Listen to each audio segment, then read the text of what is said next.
This is Mike Roth on Open Forum in the Villages, Florida. Over the next several weeks, while I'm out of town, I've decided to release some re-edited and improved versions of the most popular shows in the series, as well as some totally new episodes. I hope you enjoy them. I'll be back in mid-November with some new episodes.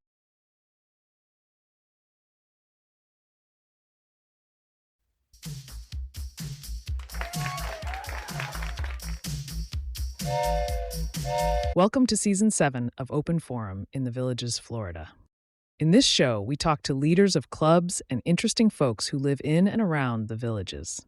We also talk to people who have information vital to seniors. You will get perspectives of what is happening in the Villages, Florida area. We are a listener-supported podcast. There will be shout-outs for supporters.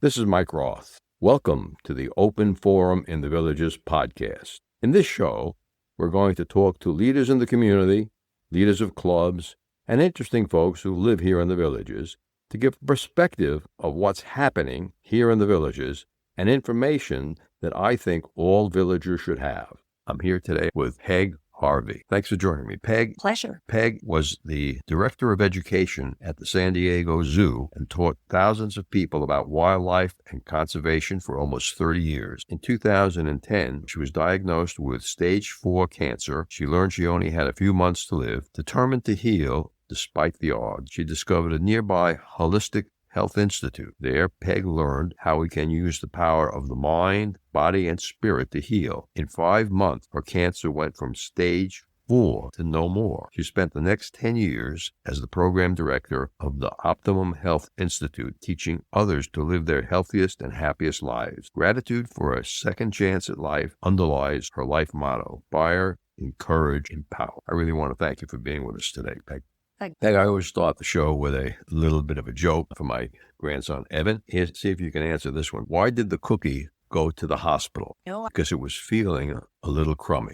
I thought that was a good joke for today's show. In your own words, tell us your story, how you went from stage 4 cancer, which is usually a terminal situation, to no more cancer in only 19 weeks. Started in 2008 when I was diagnosed with stage 2 uterine cancer. My oncologist recommended a radical hysterectomy followed by 35 rounds of pelvic radiation. When I finished the treatments, my oncologist said, just go back to what you were doing, eat what you were eating, and drink what you were drinking. About 2 years later, my husband and I had been accepted for summer jobs with Princess Cruises, working at Copper River Lodge in Alaska. I needed a chest x-ray as part of a pre-employment physical, and in that chest x-ray, they discovered the uterine cancer had metastasis to both of my lungs. There was a lemon-sized tumor in my right lung that was inoperable, a walnut-sized tumor at the back of my left lung, and innumerable tiny tumors scattered like a shotgun went off in both lungs. That's when new oncologist said, 9 to 18 months to live, nothing we can do, nothing you can do, get your affairs in order and live joyfully. So I went home and I'm married to an Irishman and I said, bring me the largest bottle of Jameson's Irish whiskey you can find. I self-medicated for a week, didn't eat any food, just drank that good old Jameson's. On the 6th day, I emerged. It was a Sunday, and I said, I'm going to do 2 things today. I'm going to go to church and out myself to my church community and get some prayers coming in. Then I want to walk across the street to the farmer's market and get some good food because I was literally starving. And you were living in San Diego at this time? Living in San Diego at the time. So I went to church. A lovely friend named Phyllis held my hand when I used the words terminal cancer for the very first time. Walked across the street to a farmer's market, had large bags of lovely produce. And my husband said, we got to go down this last row of vendors. And I said, oh, no, our car is the other direction. And I'm getting a little tired here. He said, no, it's just a short little jaunt down this row of vendors. So we did. We headed that way and we encountered a man selling wheatgrass. Do you know anything about wheatgrass? A little bit. One of my uncles was very in favor of eating wheatgrass. Okay, so you actually drink it. You Yeah, juice it and you right. drink it, and it's considered to be a health tonic. I looked at this vendor, and he had these flats, about 18 by 18 inches of wheatgrass growing. It looked to me like something you would buy if you had a cat and lived in an apartment. I didn't know anything about this health tonic. And all of a sudden, without my saying anything about the cancer, this vendor looked at me and he said, if I had a serious health condition, I'd get myself to the Optimum Health Institute in Lemon Grove. Lemon Grove is a suburb of San Diego. So that struck me as maybe a message from the universe or something.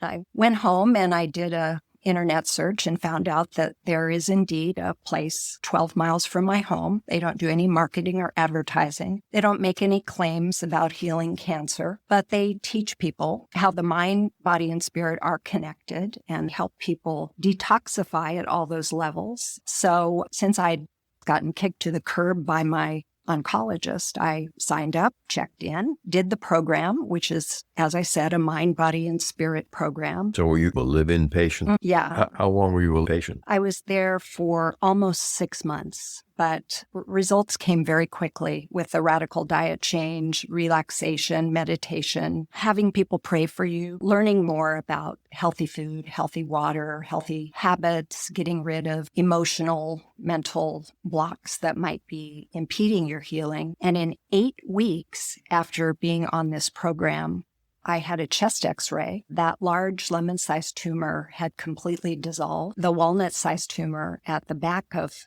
my other lung was about a third of its original size. No, there wasn't any chemo, any radiation. This was all non-medical. This was after you stopped taking chemo?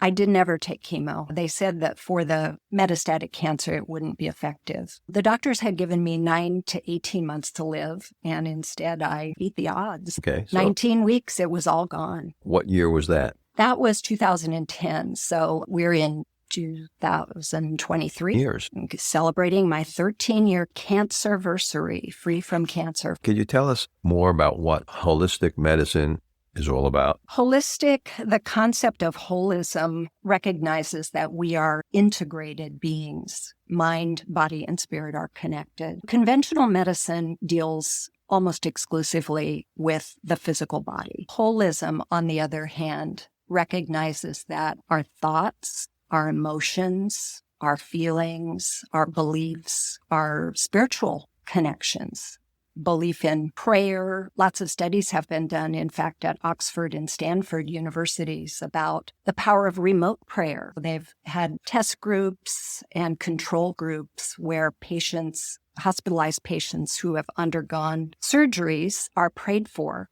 and their outcomes are far superior to people who don't receive those prayers. When I first checked into the Health Institute, I met with the woman who was the program director at that time. And she wrote on a oversized yellow sticky note something that I kept in my daily planner. And what she wrote was this: what the mind can conceive and believe, the body can achieve. And so that, I think, is the essence of holistic healing: mind, body, and spirit connected. Are there any scientific studies that prove holistic medicine is a legitimate path to take for the treatment of cancer? We'll be back. Have you heard about Mature Adults with Donna Hoover and Mike Roth? Yes, this is my second podcast, and Donna and I are going to be addressing subjects which are significant for seniors, especially seniors living here in the villages. The easiest way to hear the show is to look it up on Apple Podcasts. Look for Mature Adults with Donna and Mike. You can also find us on Mature Adults with Donna and Mike, all spelled out, at Buzzsprout. Let's take a quick break. Have you heard about Mature Adults with Donna Hoover and Mike Roth?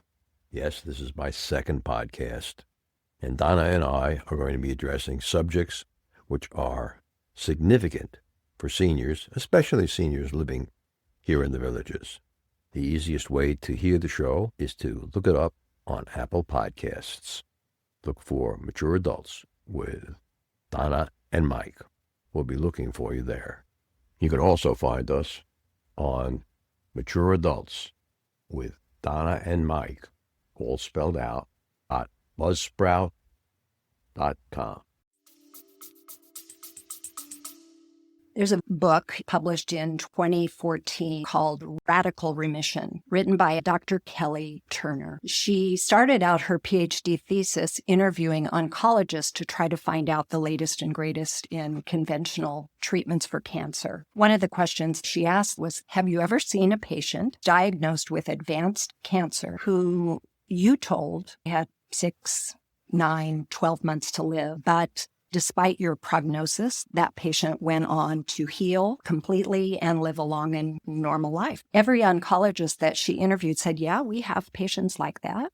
And her follow-up question was, have you ever done any case studies to find out why? What did they do differently that change the outcome? Each oncologist said, no, we don't really do case studies like that. We have a lot of patients. We are on a schedule seeing them every 15 or 20 minutes. We have to read all the package inserts on new drugs. We have to go to continuing education and deal with insurance companies. So she tore up her original theses and decided that instead she was going to find a statistically valid sample of patients who had healed holistically. She found 1,000 such patients who had been told, you have a few months to live, and yet they survived. She interviewed them to find out what methods and treatments they used, and there was a wide range. Think about a bell curve. There was a guy who went down to Brazil, and he was healed by someone named John of God, a spiritual healer. There was another man who took a bottle of shark cartilage every day. Some of the patients had chemotherapy, some had radiation, some had surgery. Some had none of that. But all 1,000 of these people that she interviewed did have 9 things in common. What were the 9 things? I'll share a little bit from the book. They radically changed their diet. That was clearly something I did at the Health Institute. It's a raw vegan program. They took control of their health. That was true for me as well. What does that mean? You don't accept the prognosis. You accept the diagnosis. I believed the diagnosis that I had stage 4 cancer, but I wasn't willing to accept the prognosis, 9 to 18 months to live. I had an intuition that I could change that outcome. Okay. These 1,000 people followed their intuition. They used herbs and supplements on the Optimum Health Institute diet. There were a lot of cilantro, parsley. These are detoxifying herbs. Some of the spices like curcumin have been known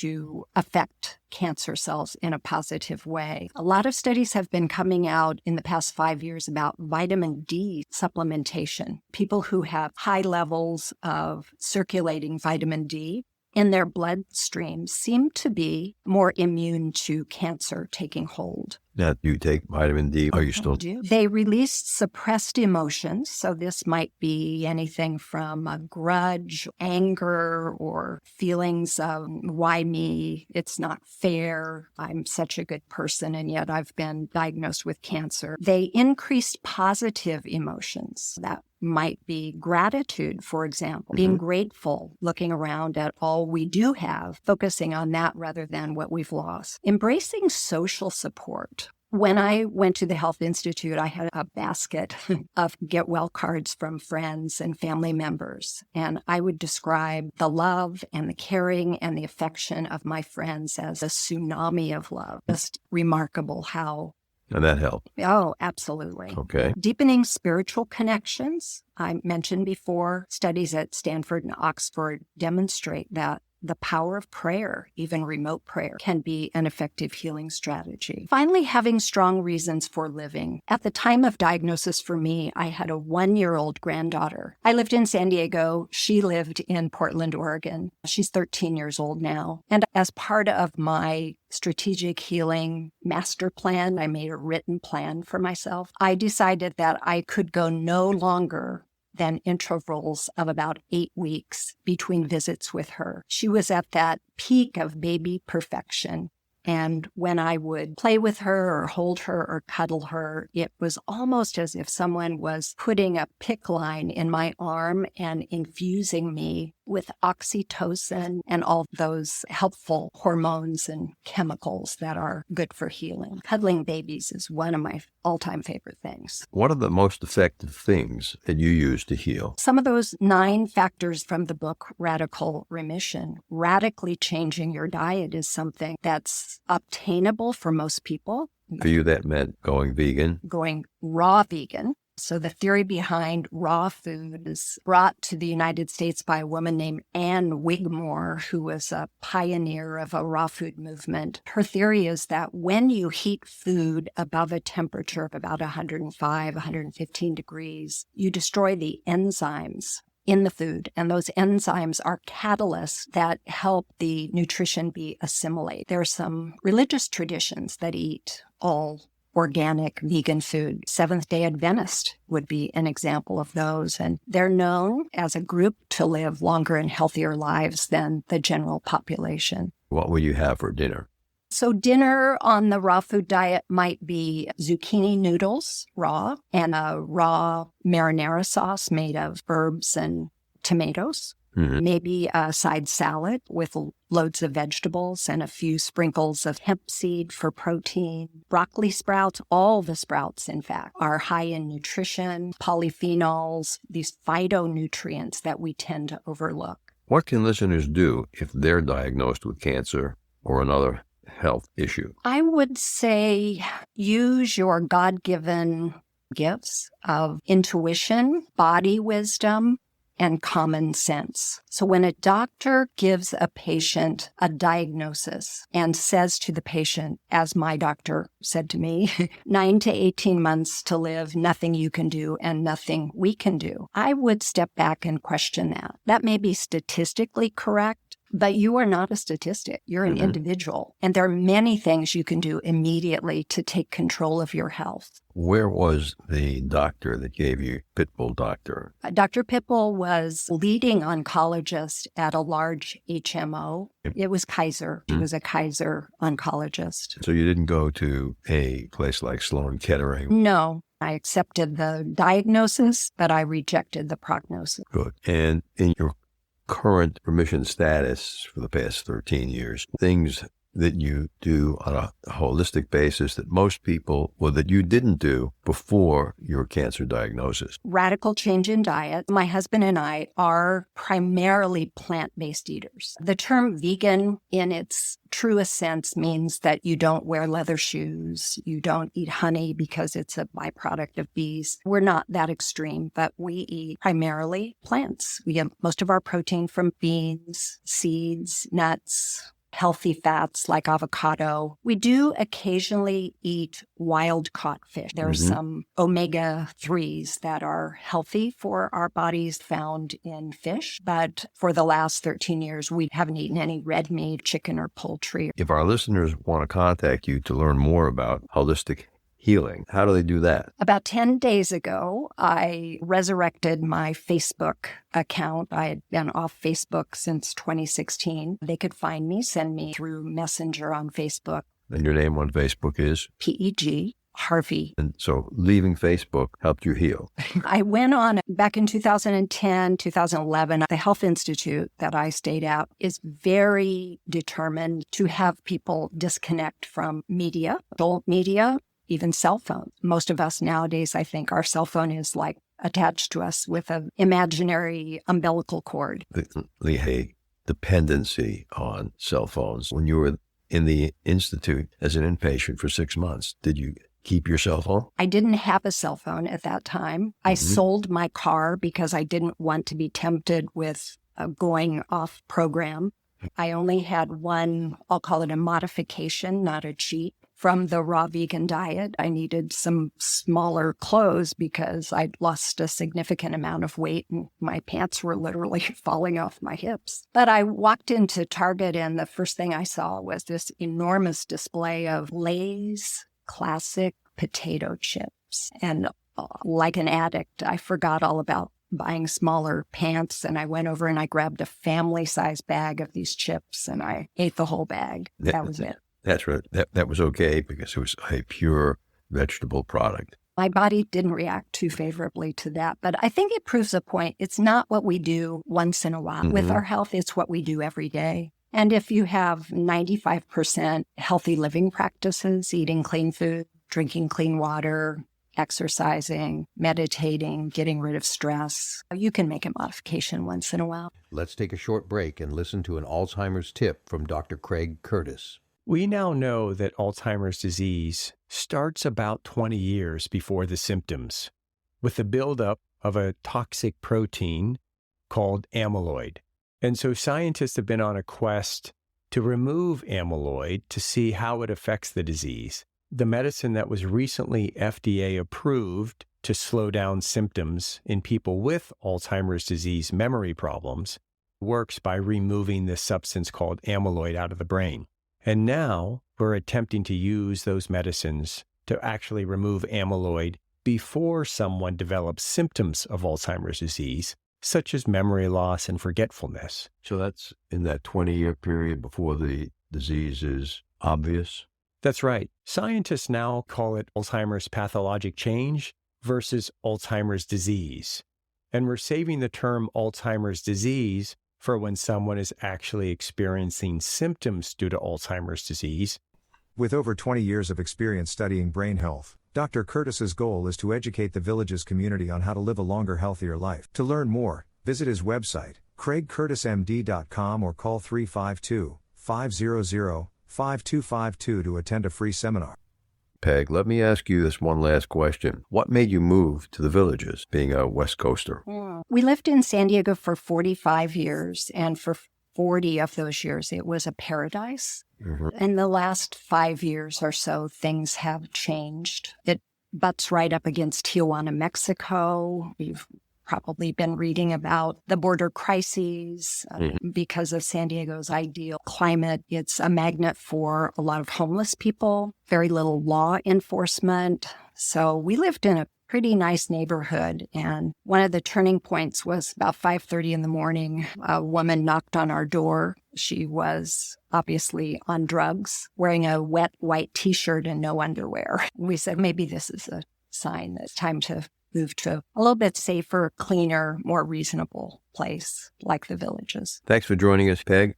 Is there anything you want to tell our listeners before we go? Just use that intuition if you're ever given a serious health diagnosis, and take a breath to do some due diligence about what all of your options are. Thanks again, Peg. And listeners, you might want to read that book that Peg has with her, Radical Remission. Who was the author again? Dr. Kelly Turner. Say the name again. Dr. Kelly Turner has a website called the RadicalRemissionProject.com, in which you'll find inspiring stories about people who have healed from cancer naturally. Great. Thanks again. How can you support our podcast? This podcast brings you knowledge, inspiration, and a lot of things that people need to know about the Villages and the people that are living here and what's actually going on. Creating this podcast is a labor of love. Even though it demands more time than I can easily spare, here's where you come in, the unsung heroes and heroines. You can help us keep the podcast alive and thriving. How? By becoming a supporter. There's a small monthly donation. Visit our podcast website, openforuminthevillagesflorida.com, and click on the supporter box. Even a small $3 to $10 a month donation makes a difference. And guess what? You can cancel anytime, no strings attached. And your support means the world to us. Stay curious. Stay inspired. Remember, our next episode will be released next Friday at 9 a.m. Should you want to become a major supporter of the show or have questions, please contact us at mike@rothvoice.com. This is a shout-out for supporters Tweet Coleman, Ed Williams, and major supporter Dr. Craig Curtis at K2 in the Villages. We will be hearing more from Dr. Curtis with short Alzheimer's tips each week. You know someone who should be on the show? Contact us at mike@rothvoice.com. We thank everyone for listening. The content of the show is copyrighted by Roth Voice 2024. All rights reserved. Are you ready to dive into the world of artificial intelligence? Join us at the Villages Enrichment Academy for Artificial Intelligence for Beginners. This is a hands-on course. Over 2 weeks, you'll explore what AI is, how it's created, and get your hands on 5 to 8 exciting AI products using your laptop, tablet, or phone.